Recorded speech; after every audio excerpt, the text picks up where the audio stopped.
The global impact of the latest U.S. tariffs.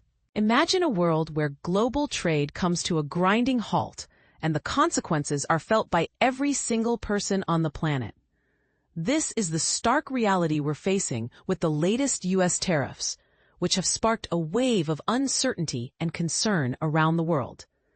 But here's where it gets interesting. The Trump administration's tariff wars are not just about trade. They're about resetting the rules of the game. The question is, will this bold move pay off? Or will it lead to a global economic downturn? To understand the implications, let's dive into the details. The Trump administration had set an ambitious goal of securing 90 deals in 90 days, but as the August 1st deadline passed, the outcome was far from what was expected. Instead of a flurry of new trade agreements, the world was hit with a wave of new tariffs. So, what does this mean for countries around the world, and how are they reacting to the news? We've gathered insights from reporters globally to give you a better understanding of the potential impact. The shipping industry, for instance, is already feeling the pinch. With shipping containers piling up at ports, like the one in Los Angeles, the effects of the tariffs are being felt throughout the entire supply chain. But this is just the tip of the iceberg. As the tariffs take hold, we can expect to see a ripple effect across various industries, from manufacturing to agriculture.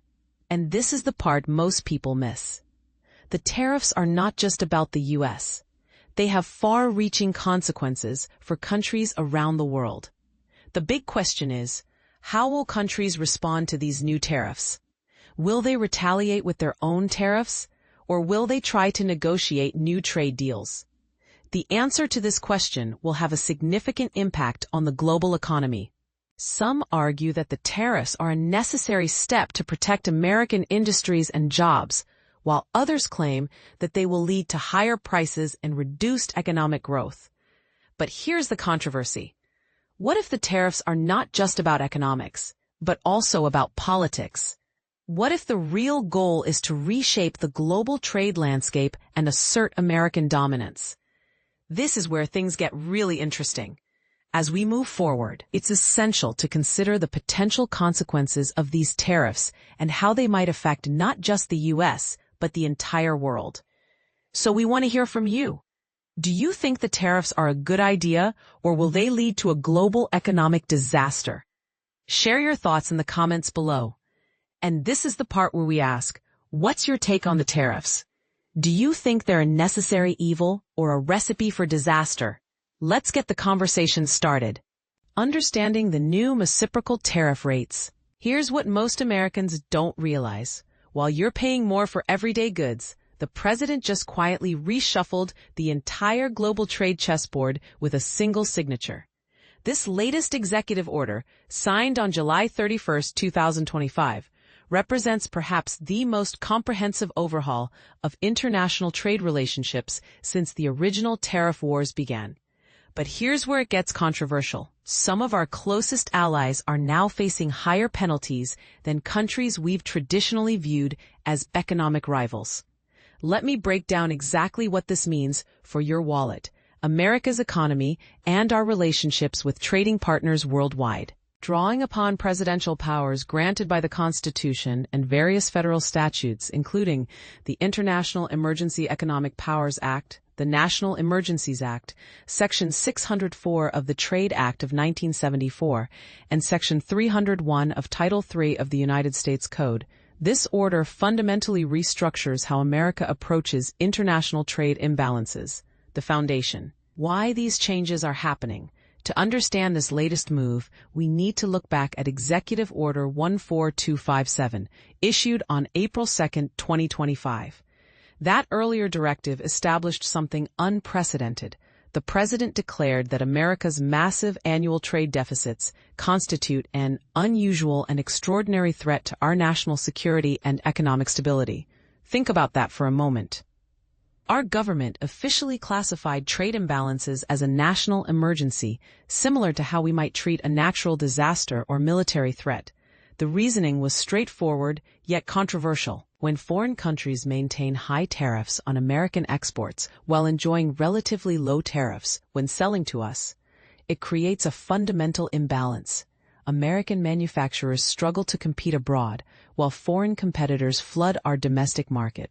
The result? Persistent trade deficits that, according to this administration, weaken our economic foundation and compromise our national security. But here's where the story gets more complex. Since that original order, the administration has been conducting intensive negotiations with trading partners worldwide. The results of these diplomatic efforts have been mixed, and that's putting it diplomatically. The new landscape: winners, losers, and the surprised. After months of behind-the-scenes negotiations, the administration has essentially divided the world into different categories based on their cooperation with American trade and security objectives. This latest order reflects those classifications in concrete tariff rates that will hit your shopping cart directly. Some countries have stepped up to the plate. These nations have either already agreed to meaningful trade and security commitments with the United States, or are on the verge of doing so.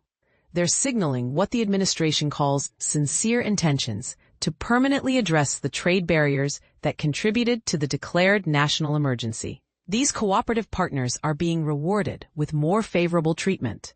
Other countries have engaged in negotiations, but, in the president's judgment, haven't offered sufficient terms to address the fundamental imbalances in our trading relationships.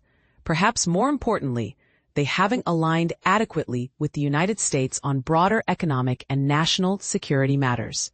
These nations are facing increased penalties. Then there's a third group, countries that have essentially ignored American outreach entirely.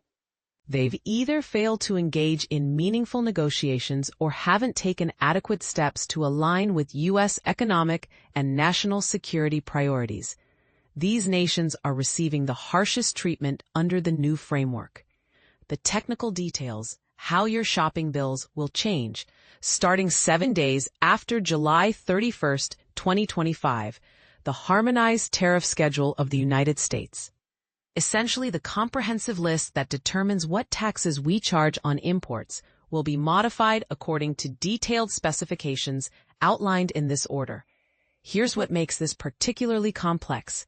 Goods that were already loaded onto ships and in transit before the deadline will continue under the old tariff structure until October 5, 2025. This provides some cushion for businesses that had already committed to shipments under the previous rules. But here's the part most people miss. The European Union is receiving special treatment that reveals just how intricate these trade relationships have become. For EU goods with existing tariff rates below 15%, the combined rate, existing plus new, will equal exactly 15%. For EU goods already taxed at 15% or higher, no additional duties will be applied. This nuanced approach suggests ongoing negotiations with our European allies while maintaining pressure for concessions. Meanwhile, any country not specifically listed in the detailed annexes will automatically face a 10% additional tariff rate.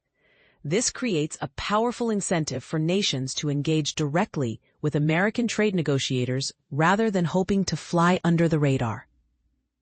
The anti-circumvention hammer. When companies try to cheat the system, perhaps the most aggressive provision in this order targets what trade experts call transshipment. Essentially, when companies try to avoid tariffs by routing goods through third countries to disguise their true origin. If U.S. Customs and Border Protection determines that products have been transshipped to evade these new duties, the penalties are severe. Instead of the standard additional tariff rate, transshipped goods face a punishing 40% additional duty.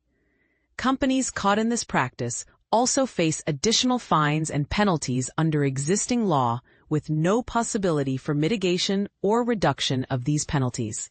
The message is clear. Don't try to game the system. Every 6 months, the Department of Commerce and Homeland Security will publish a list of countries and specific facilities being used in circumvention schemes. This naming and shaming approach is designed to inform not just enforcement efforts, but also government procurement decisions, national security reviews, and private sector due diligence. The implementation machine, making it all work, transforming this executive order into daily reality requires coordination across multiple federal agencies. The Departments of Commerce, Homeland Security, and the Office of the United States Trade Representative are taking the lead. But they're working closely with the State Department, Treasury, and various White House economic and national security advisors.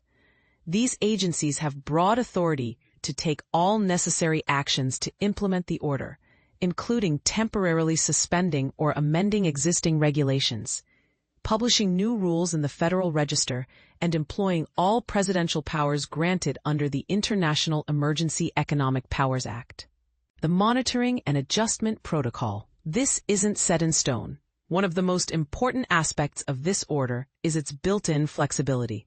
The Secretary of Commerce and the United States Trade Representative must continuously monitor the circumstances that led to the original national emergency declaration. They're required to regularly consult with other senior officials and keep the president informed of any developments that might require further presidential action. This creates a dynamic system where countries can potentially improve their standing by taking adequate steps to address American concerns. Conversely, nations that fail to cooperate or that retaliate against the United States face the prospect of even harsher treatment in future orders. The controversial part? The administration has essentially created a system where America's trading relationships are continuously evaluated and adjusted based on both economic and broader national security considerations. Critics argue this politicizes trade relationships and creates uncertainty for businesses and consumers. The global scorecard, who's paying what? Looking at the detailed country-by-country breakdown reveals some fascinating and controversial patterns. Switzerland faces a 39% additional tariff, while Syria confronts a 41% rate. Myanmar and Laos both face 40% penalties. These dramatic rates reflect not just trade imbalances but broader geopolitical considerations. Meanwhile, some surprising names appear on the more moderate end of the spectrum. Brazil faces only a 10% additional rate, while the United Kingdom, despite Brexit complications, receives the same 10% treatment. Japan, South Korea, and New Zealand all face 15% rates, suggesting these relationships, while strained, remain fundamentally cooperative. But here's where it gets really controversial. India, a country the United States has been courting as a strategic partner against China, faces a 25% rate. This suggests that despite broader geopolitical alignment, trade relationships remain a distinct and challenging arena. The legal guardrails. What limits presidential power? Despite the sweeping nature of this order, it includes standard legal provisions designed to prevent overreach and ensure proper implementation. If any portion of the order is found invalid by courts, the remainder continues in effect. The order doesn't interfere with existing legal authorities of other executive departments and agencies, and it doesn't create any new legal rights or benefits that private parties could enforce against the government. Importantly, the order explicitly states that it doesn't alter Executive Order 14298 from May 12, 2025, which specifically addressed discussions with China. This suggests that the U.S.-China trade relationship remains on a separate track with its own unique considerations and potential developments. The bottom line. What this really means, this executive order represents more than just trade policy. It's a comprehensive restructuring of how America engages with the global economy. By linking trade relationships directly to broader national security and foreign policy objectives, the administration has created a system where economic cooperation and geopolitical alignment become inseparable. For American consumers, this means continued price pressures on imported goods, with the impact varying significantly depending on where products originate. For American businesses, it creates both challenges and opportunities, higher costs for some imported materials and components, but potentially better market access for exports to countries seeking to improve their standing with the United States. For the global economy, this approach represents a fundamental challenge to the post-World War II trade system, which generally separated economic relationships from broader political and security considerations. And this is the part most people miss. we're not just talking about trade policy anymore. We're witnessing the emergence of what experts call economic statecraft, using trade relationships as tools of broader foreign policy and national security strategy. The big question that remains unanswered: will this approach ultimately strengthen America's economic position and enhance our national security? Or will it trigger retaliatory responses that leave everyone worse off? What do you think? Are these aggressive trade measures necessary to protect American economic interests, or do they risk escalating into a global trade war that hurts everyone?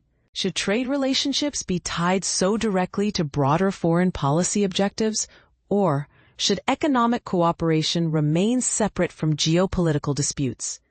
The stakes couldn't be higher, and the outcome will shape not just what you pay at the store, but America's role in the global economy for decades to come.